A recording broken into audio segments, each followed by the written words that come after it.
Catoira vive un novo episodio da treboada política na que está inmersa dende as eleccións de 2019. O alcalde non conseguiu hoxe superar a cuestión de confianza a que recorreu para tentar aprobar os orzamentos de 2021. 3 dos concelleiros do seu propio grupo votaron en contra. Creo que dentro dun grupo de 5 que somos non pode primar solamente a opinión de unha persona.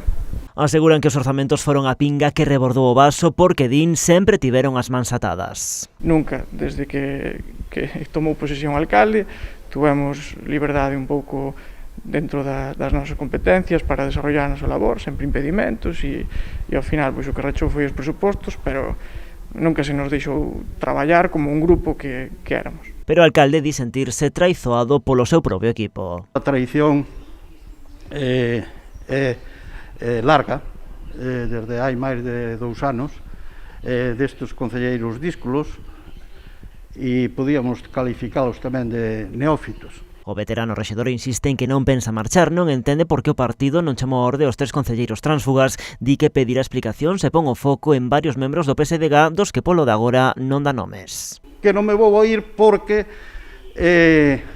estos que se dedican á política, como ese diputado do PSOE e algún senador tamén e algún máis. Pero segundo os díscolos, na executiva provincial do partido sabían e apoiaban a operación contra García. O partido está ao tanto de todo e serán eles os que dirixen o proceso.